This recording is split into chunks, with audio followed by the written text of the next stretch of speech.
Lasciamo il tema del trasporto aereo e ci siamo trasferiti nella sede dell'Università di Cagliari. Parliamo dell'attualità.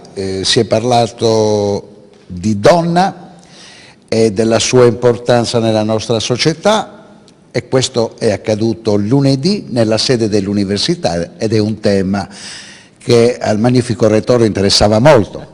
Sì, è vero, sono molto contenta. Ho detto che ero orgogliosa del fatto che come Ateneo Cagliaritano siamo riusciti a fare rete con altre università europee e a vincere questo progetto europeo che va ad apportare una novità importante in Italia come in Europa, cioè il fatto di studiare con un metodo scientifico e perciò in maniera seria e approfondita il problema della, vogliamo chiamarlo equilibrio di genere, discriminazione di genere, insomma chiamatela come volete, comunque l'esistenza di questo problema nelle università all'interno di quello che è il mondo, diciamo, legato alla docenza, al personale e anche agli studenti, per cui sono molto curiosa. Io ho già un'idea di quelli che potranno essere i risultati, però sono molto curiosa di vedere intanto la risposta dell'Ateneo, mi aspetto che rispondano in tanti, e vedere poi i risultati per poter impostare poi delle politiche reali, oltre quelle che già, e sono molte, abbiamo impostato, che vadano a ridurre il problema. Un tema che è stato di grande attualità anche a livello politico, perché in Consiglio regionale si è deciso che il 24 febbraio ci sarà un voto per l'uomo e uno per la donna. Sarà un tema di successo a livello politico, secondo lei? Ma io credo che sia un provvedimento importante, mi spiego il perché, un po' sulla falsariga di quello che hanno fatto i paesi nordici per quanto riguarda i consigli di amministrazione, ma non solo, perché l'hanno fatto anche a livello politico. All'inizio, allora parliamoci chiaramente, il problema c'è. È un problema di mentalità, è un po' come quando mi sono candidata a rettore la prima volta. I colleghi cosa dicevano? Però c'è da gestire un bilancio importante, c'è da gestire delle decisioni che possono necessitare di una certa capacità decisionale, non che tu non ce l'abbia, ma bisogna essere un po' duri. Ecco, questo tipo di mentalità è molto diffuso e si pensa che l'unico modo per riuscire a vincere in questa realtà sia il metodo maschile.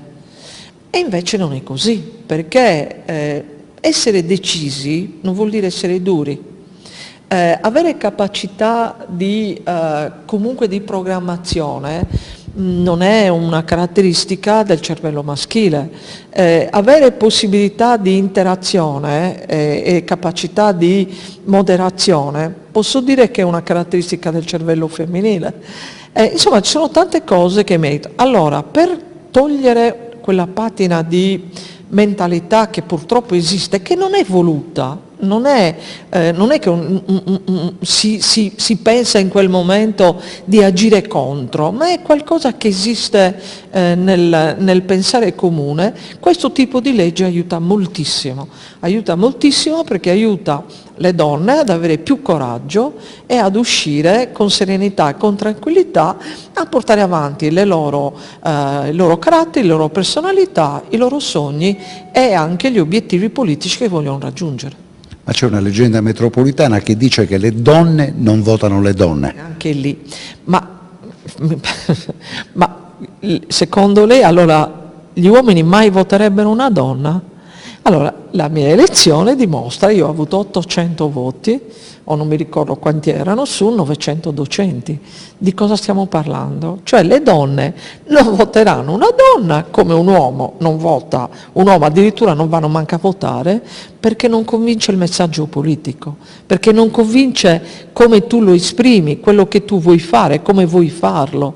Non è un discorso legato al fatto di non votano per le donne, e anche quella è una sovrastruttura di mentalità creata un po' ad arte e che non esiste. Quello che deve esistere è invece quanto, e lì può esserci la debolezza, quanto una figura femminile e le figure femminili sono abituate nel tempo a fare politica e a gestire la politica in una maniera che sia vittoriosa per quanto riguarda il raggiungimento di certi obiettivi. Quello è il problema, ma per fare esperienza bisogna essere eletti e per essere eletti ci vuole anche, dobbiamo vincere quella mentalità, e allora il fatto di avere la doppia preferenza di genere aiuta e dà uno spazio a quelle donne che sono sicura ci saranno, e saranno molte, e che saranno in grado di stabilire anche la loro bravura e la loro abilità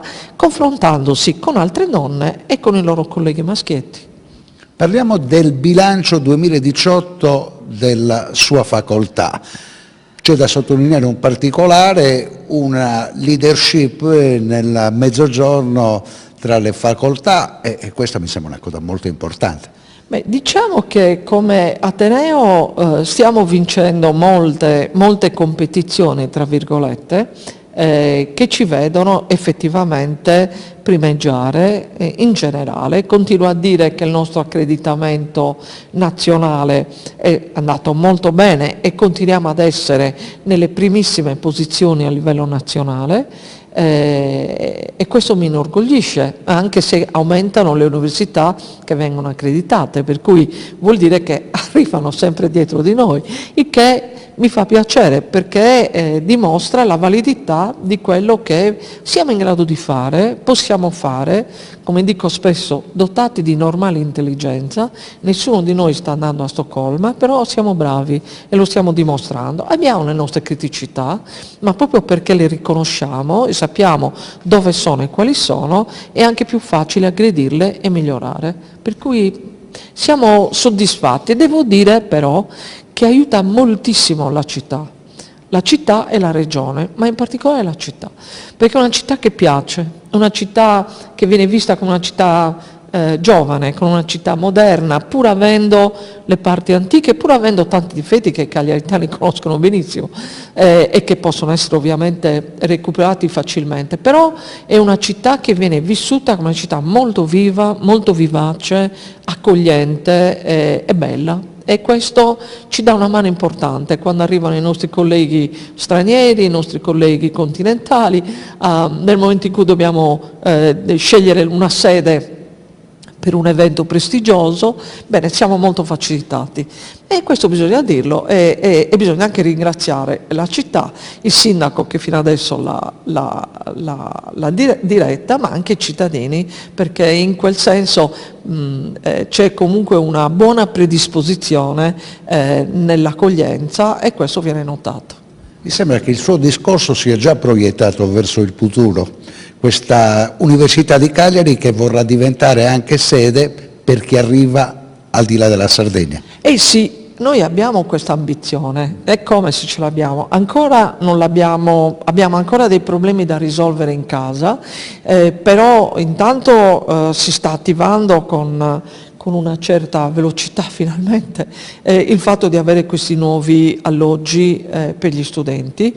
Però in generale io mi sto accorgendo e continuerò a insistere su questo terreno del fatto che anche l'imprenditoria privata stia guardando con un pochino di interesse a quelle che possono essere le ricadute economiche, investendo sugli studenti, sulla necessità di alloggio e sulla necessità di dare i servizi agli studenti. Io credo che su questo Cagliari abbia un margine amplissimo, Cagliari inteso anche come città metropolitana, abbia un margine amplissimo di crescita e stiamo parlando di una crescita economica reale sulla quale dobbiamo continuare a insistere in maniera importante.